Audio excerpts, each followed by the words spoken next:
చెప్పండి గోపాల్ రెడ్డి గారు ఏం మాట్లాడతారు చెప్పండి. కోడికత్తి కేసులో ఎందుకు జగన్మోహన్ రెడ్డి 5 సంవత్సరాలుగా హాజరు కాలేదు చెప్పండి. కోడికత్తి కేసులో శ్రీనివాస్ కేసులో 5 ఏళ్లుగా ఎందుకు జగన్మోహన్ రెడ్డి అటెండ్ కాలేదు? 6 కోట్ల మంది ప్రజలు ఉన్నారు కదా. చెప్పండి ఇప్పుడు సమాధానం చెప్పండి మీరు. కోడికత్తి కేసులో జగన్మోహన్ రెడ్డి 5 సంవత్సరాలుగా ఎందుకు అటెండ్ కావట్లేదు కేసులో?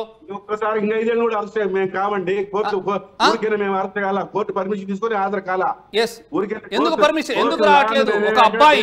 ఒక అబ్బాయి 5 ఏళ్ళుగా ఇబ్బంది పడుతుంటే మీ నాయకుడు ఎందుకు వెళ్ళట్లేదు? దానికి సమాధానం చెప్పండి మీరు. ప్రజలు కూడా ఇబ్బంది పడతారు కదా, మేము పోతే ప్రజలు వందల వేల మంది వెళ్ళిపడతారు. ఎందుకు పడతారు? ఇప్పుడు సిద్ధం సభలకు వెళ్ళట్లేదా? సిద్ధం సభలకు వెళ్ళట్లేదా? సిద్ధం సభలకు వెళ్ళట్లేదా? పరదాలు కట్టుకొని వెళ్ళట్లేదా? టూర్లకి నెల్లూరు జిల్లాలో వరదలు వచ్చినప్పుడు పరదాలు కట్టలేదా? గ్రీన్ మ్యాట్లు వేసుకుని వెళ్ళట్లేదా? ప్రజలు అవన్నీ కూడా ప్రశ్నిస్తారండి. మీరు ప్రతిసారి గోపాల్ రెడ్డి గారు మీరు ప్రతిసారి ఇష్యూని డైవర్ట్ చేస్తున్నారు. మీరు స్పష్టంగా మీరు మాట్లాడేది అనుకుంటారండి. నేను కాదనట్లేదు. కోడికత్తి సీను విషయంలో ఎందుకని జగన్మోహన్ రెడ్డి 5 ఏళ్లుగా వెళ్ళట్లేదు చెప్పండి. మీరు అంటున్నారు కదా, చెప్తున్నారు కదా ప్రతిపక్ష నాయకుడిని పట్టపగులు ఆడ ఏమి ఇబ్బంది ఏమంది అతనికి ఉండే చట్ట. గోపాల్ రెడ్డి గారు ఆయన ఎందుకు ప్రయత్నం చేసుకోలేదు? నేను ఒకటి చెప్తే మీరు ఇంకోటి చెప్తారు. గోపాల్ రెడ్డి గారు నేను ఒకటి చెప్తే మీరు ఇంకోటి చెప్తారు. నేను అడిగిన దాన్ని మీరు సమాధానం చెప్పారు. మీరు సమాధానం చెప్పరు. గెస్ట్లు మాట్లాడేటప్పుడు మీరు అట్లనే ఇంటరాప్ట్ అయ్యి డైవర్ట్ చేస్తున్నారు. మీరు ఏం చెప్పాలో కూడా మాట్లాడండి. చెప్పండి మీరు చెప్పండి. చెప్పాలనుకుంటే చెప్తాను నేను. చెప్పండి నా దగ్గర చెప్పాలంటే చెప్తాను సార్. చెప్పండి. నేను ఏమంటున్నానంటే చెప్పండి.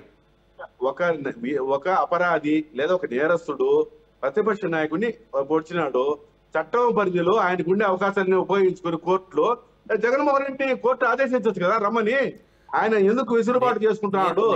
అతనికి న్యాయం ఉంటే జగన్మోహన్ రెడ్డి ఎందుకు రాడు?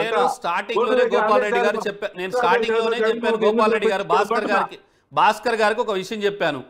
జగన్మోహన్ రెడ్డి గారు వాళ్ళ బాబాయ్ హత్య కేసులో ఎందుకు చేయట్లేదంటే ఆయన కాదు వాదించేది, రాష్ట్ర ప్రభుత్వానికి ఏం సంబంధం లేదు ఈ కేసు సిబిఐ ఎంక్వైరీ చేస్తున్నారు. నేను స్పష్టంగా నేను కూడా చెప్పాను కదా, విన్నారు కదా మీరు. నేనేమంటున్నానంటే ఇక్కడ మనం డైవర్ట్ చేయడం కాదు, ఇష్యూస్ ని తప్పుదో పట్టించడం కాదండి. మీరు చెప్పాల్సింది ఏంటంటే ఇది రాష్ట్ర పరిధిలో లేదు, ఇది ఆయన అటెండ్ కావట్లేదు, లేకపోతే ఇంకేదన్నా అంటే రాష్ట్ర పరిధిలో లేని సిబిఐ వచ్చి ఎంక్వైరీ చేస్తుంటే జగన్మోహన్ రెడ్డి రాష్ట్ర ప్రభుత్వం ఏం చేస్తుందండి చెప్పండి.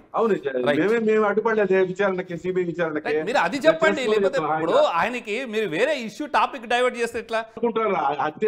వివేకానంద హత్యను రాజకీయ పరంగా ఖచ్చితంగా రాజకీయ పార్టీలు రెండు కూడా వాడుకుంటున్న వాస్తవం. విజయ్ గారు అన్నట్టు ఇందాక ఈ అంశం ఇది రాజకీయంగా మారుతోంది.